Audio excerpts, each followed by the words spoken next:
And this really just shows what happens when a parent is conscious enough to invest for their children.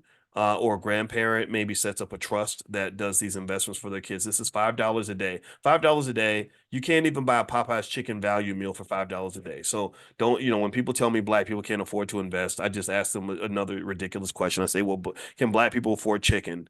And I know what the answer is. That's me asking a rhetorical question because the answer is yes. So if you can afford chicken, you can afford to do this.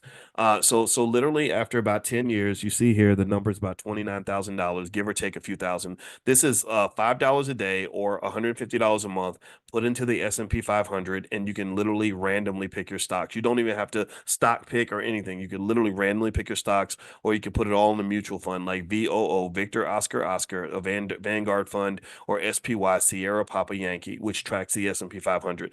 So after 10 years, your child's 10, they got about $29,000 liquid. This right there, the first 10 years, puts them in a space that about 90% of all black people are not. Give me a yes or no. Would you say that most black people, most working class people have $29,000 liquid they can draw on in case of emergency? Would you say that most people, period, white, black, or otherwise, have $29,000 liquid? Like liquid. I'm not talking about in home equity or whatever. I'm talking about liquid. Like I got $29,000 in the bank right now. I could draw on and pull that out tomorrow. Do yes or no? Yes or no?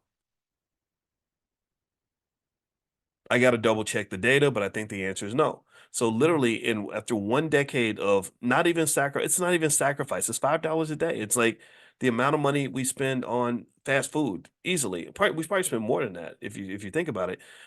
Your child's already in a place where they're much safer than they would have been otherwise. After 20 years, the number grows to about 102,000.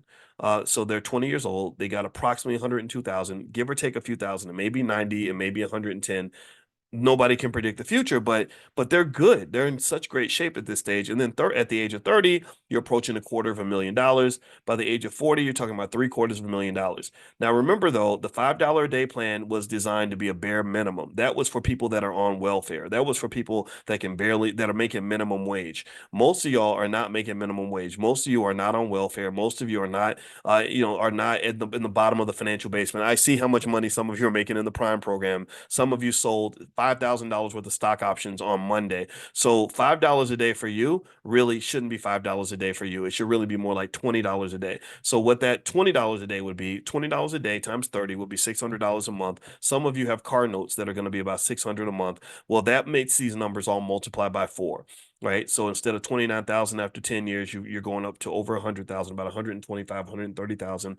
Instead of 100,000 after 20 years, you go to 400,000. Instead of a quarter million after 30 years, you're talking about close to a million. So your child's a millionaire at the age of 30. Thank you, mama. Thank you, daddy. Thank you for loving me enough to thank you for loving me as much as you love your car. Thank you for investing in me as much as you invested in the Mercedes we were driving or whatever. Thank you for loving me as much as you love the landlord, right? After 40 years, this $750,000 becomes about 3 million bucks. Generational wealth presented right before your eyes. That is easy, so easy that a 5-year-old could do it. If you give me a 5-year-old who simply does what I tell them to do, they could do this plan. They could do this. The only challenge is that 5-year-olds would have a hard time coming up with $5 a day. But any kid with a job could do this. Anybody can do this.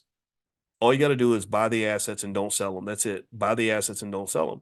And so if you want to see the plan in action, or you want to get that, share this with your family, go to blackwealthmasterplan.com. It's totally free. It's for the community. This is one thing that we want to really share. And some of you have seen it before, and I hope it's okay that I reiterate it. Like, so sometimes I'll repeat it and lay it out there again because repetition is how you learn new things. Repetition is how we internalize new ideas. Repetition is how we shift the culture. Repetition is how we shift our subconscious mind. So that's why I repeat myself with this, because I really want you to consider this, because this is easy. The solution to our financial problem is not complicated.